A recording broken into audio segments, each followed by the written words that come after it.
শহরে একটা বড় টিভি চ্যানেলে সে একজন সাংবাদিক হিসাবে কাজ করে। সে কোনো গোপন সূত্রে খবর পেয়েছে যে এই ভাটমারি গ্রামের একটা রহস্যময় দোকানে নাকি রোজ রাতে মানুষ খুন হচ্ছে।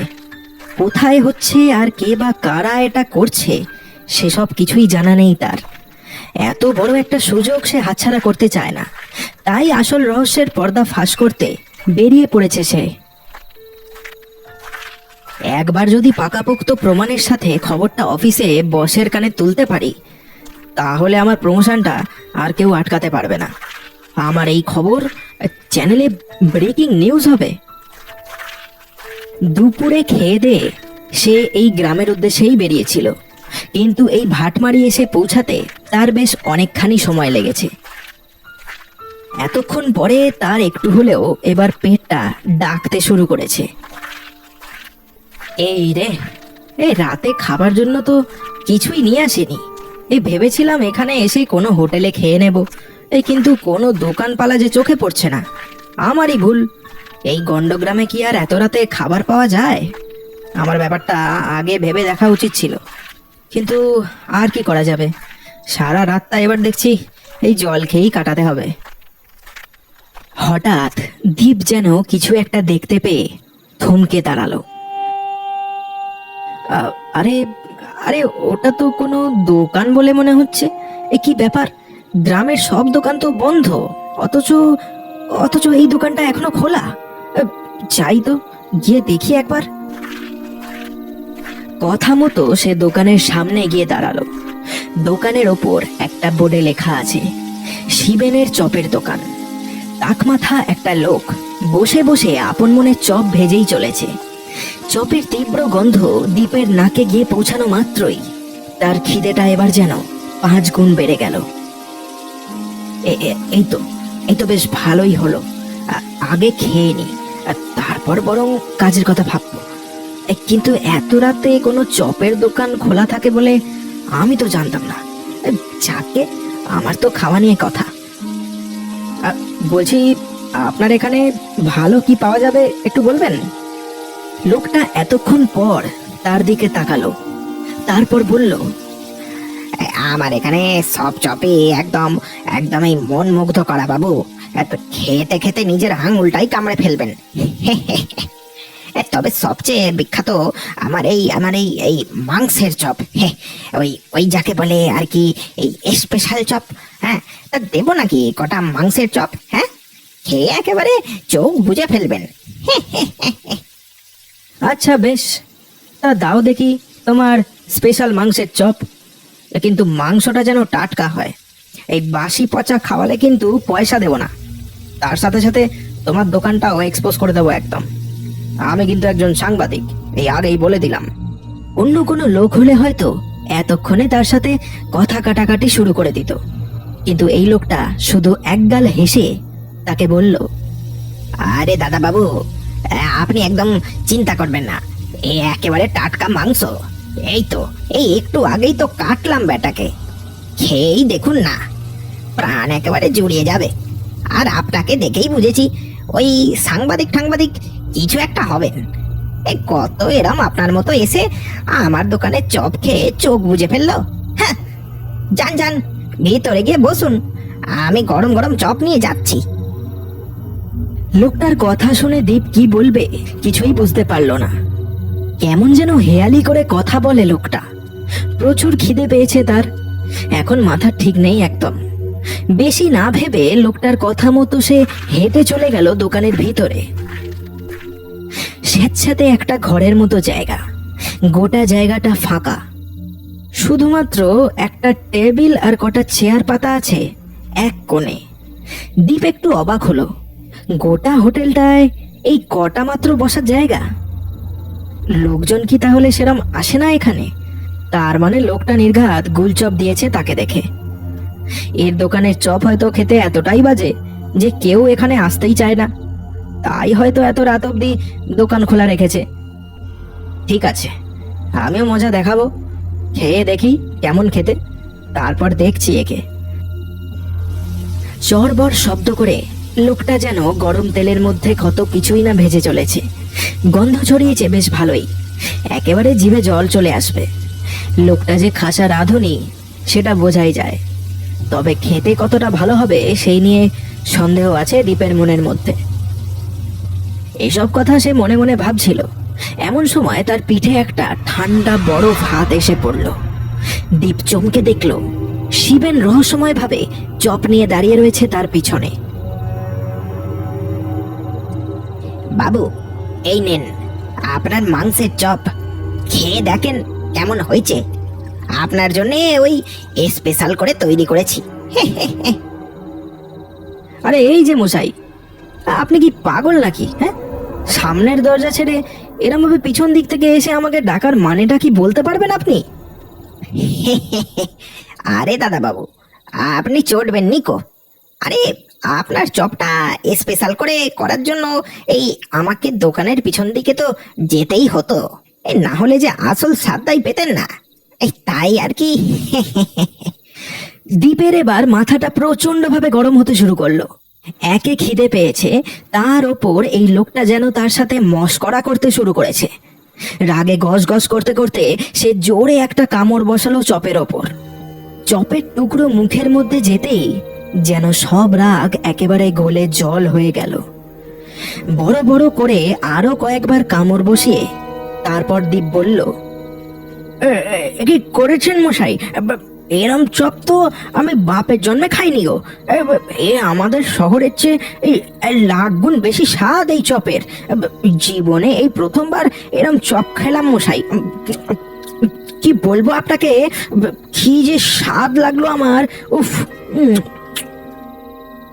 লোকটা আর কোনো কথা বলল না। একটা বাঁকা হাসি হেসে সে ওখান থেকে চলে গেল। দীপ চপ কটা চেটে পুটে সাবার করে একটা বড় ঢেকুর তুলল। আহ, শান্তি। উফ, যা খিদে পেয়েছিল না, উফ। এই দোকান যদি খুঁজে না পেতাম তাহলে খিদের চোটে বোধহয় এবার আমি মরেই যেতাম। বড্ড ঘুম পাচ্ছে। হঠাৎ দীপের বড্ড ক্লান্তি অনুভব হতে শুরু করলো। সে ভাবলো হয়তো এতক্ষণ পরে পেট ভরে খাবার খাওয়ার কারণে তার শরীরটা ভারী হয়েছে, তাই হয়তো ঘুম পাচ্ছে। কিন্তু এবার যেন তার মাথাটাও হালকা ঝিমঝিম করতে শুরু করেছে। আমার মাথাটা ঘুরছে কেন? এই লোকটা মনে হচ্ছে এই চপে কিছু মিশিয়ে দিয়েছিল। উফ, লোকটার আমার উপর লুটপাট চালানোর কোনো মতলব নেই তো? না না না না, এখান থেকে এবার দেখছি আমাকে বেরোতেই হবে।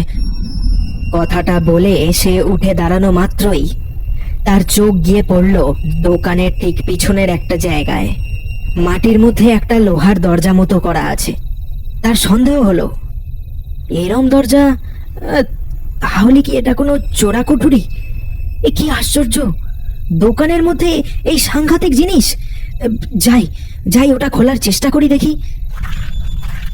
দীপ ঝটপট করে গিয়ে দাঁড়ালো দরজাটার সামনে। তারপর ওটা খুব সহজেই টেনে খুলল। খোলা মাত্রই দমকা একটা পচা আর স্যাঁতস্যাঁতে গন্ধ তার নাকে এসে পৌঁছালো। উফ, বাবারে, কি পচা গন্ধ! কি মরেছে কি জানি। দীপ যেন নিজের মুখের কথায় নিজেই চমকে গেল। এ কি, সে যেই জন্যে আজ এখানে এসেছে, তাহলে কি সেই জায়গাটাই এটা? এখানেই কি তাহলে মানুষ খুন হচ্ছে? আর কোনো কিছু না ভেবে দীপ সোজা সিঁড়িটা দিয়ে হেঁটে নামলো ওই গুপ্ত চোরাকুঠুরিটার মধ্যে। আবছা আলোয় যেই দৃশ্য সে দেখল, সেটা দেখে যেন তার পিঠ বেয়ে একটা ঠান্ডা রক্ত বয়ে গেল।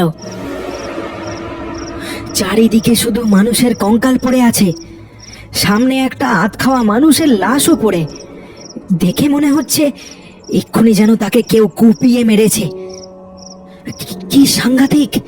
ও বাবা গো, এই জায়গাটাতে তার মানে রোজ রাতে আমার ক্যামেরাটা, ইস, ওটা তো ব্যাগের মধ্যে। ব্যাগটা তো টেবিলে ফেলে এসেছি। ওই শিবেন ব্যাটাকে আজ আমার হাত থেকে কেউ বাঁচাতে পারবে না। না না না না, সব থেকে আগে খবরটা থানায় জানানো দরকার। তারপর আমি আমার কাজ করব। এই ভয়ানক জায়গাটার সন্ধান কেন যে কেউ পায়নি এতদিন কে জানে। এই বলে দীপ ঘরটা থেকে বেরোতে যাবে, ঠিক এমন সময় সে দেখল তার সামনে বটগাছের মতো এসে দাঁড়িয়েছে শিবেন। তার চাউনি এখন শিকারীর মতো, চোখগুলো যেন বাজ পাখির চোখের চেয়েও বেশি সাংঘাতিক দেখাচ্ছে। এই রহস্য তুমি আর লুকোতে পারবে না, তোমাকে তো আমি সাহায্য করব। শিবেন একটা খ্যাঁকে হাসি হেসে উঠল তার কথা শুনে। তারপর আস্তে আস্তে যেন সে এক ভয়ানক পিশাচে পরিণত হতে থাকলো। চোখগুলো এবার পুরো সাদা, অন্ধকারে শিয়ালের মতো জ্বলজ্বল করছে, মুখে একটা বিচ্ছিরি হাসি। কি কি হচ্ছে কি এটা? আমার আমার রাস্তা ছাড় বলছি শয়তান, না হলে কিন্তু। না হলে কি? ওরে ওরে, একটু আগে তুই যেই চপ চেটে পুটে খেলি, ওটা তো এই বেটাকেই মেরে বানিয়েছিলাম। তুই কি ভেবেছিলি হ্যাঁ এত স্বাদ কোনো মুরগি বা খাসির হয়? বেটা বোকা লোক কোথাকার। কথাটা শুনে যেন দীপের এবার গাটা গুলিয়ে উঠল। এতক্ষণ যেটা সে মুরগির মাংসের চপ ভেবে খাচ্ছিল, সেটা যে এই লোকটার মাংস ছিল, এটা সে কোনোভাবেই ভাবতে পারেনি। তার যেন মাথাটা এবার বন বন করে ঘুরে গেল। আর এই লোকটা যে আসলে এক পিশাচ, এটা সে তো ভাবতেই পারছে না। সবকিছু কেমন যেন গুলিয়ে যাচ্ছে তার কাছে। তবে তবে যেই সূত্রে সে আজ এখানে এসেছিল, সেটা এবার একটু হলেও স্পষ্ট হতে শুরু করেছে তার কাছে। তুই কে? কি চাস? আমাকে ছেড়ে দে শয়তান, ছেড়ে দে বলছি। আমি আমি আর কোনোদিনও এখানে আসবো না। আমাকে এখন যেতে দে।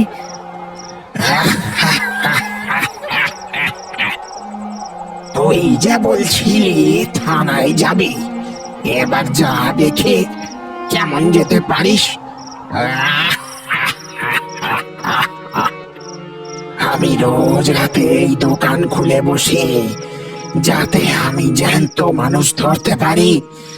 তোর মতো সবাইকে আমি আমার চপ খাইয়ে বেহুশ করে তারপর তাদের এখানে এনে তাদেরকেও মেরে ফেলি, আর সেই মাংসেরই চপ বানিয়ে আবারও খাওয়াই পরের জনকে।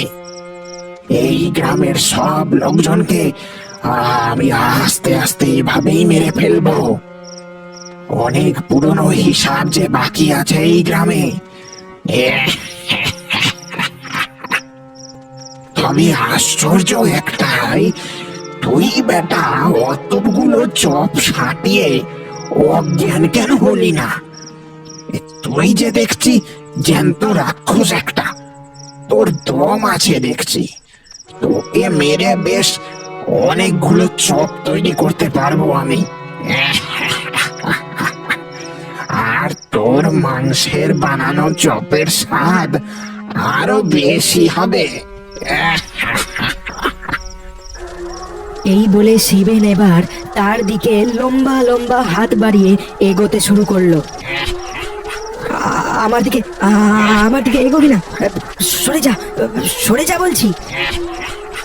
এই বলে দীপ পকেট থেকে একটা লাইটার বের করে তুলে ধরলো তার সামনে। আগুন দেখে একটু যেন কুকড়ে গেল শিবেন। তারপর জ্বলন্ত লাইটারটা ছুড়ে দিল সে শিবেনের দিকে। দাউ দাউ করে জ্বলে উঠলো শিবেনের দেহটা। নিমিষের মধ্যে কিছুটা আগুন চারিপাশটায় ছড়াতে শুরু করলো। এরই মধ্যে দীপ কোনো রকমে বেরিয়ে এলো ওই চোরাকুটুরির বাইরে। তারপর দরজাটা বন্ধ করে দৌড়ে বেরোলো চপের দোকানটা থেকে।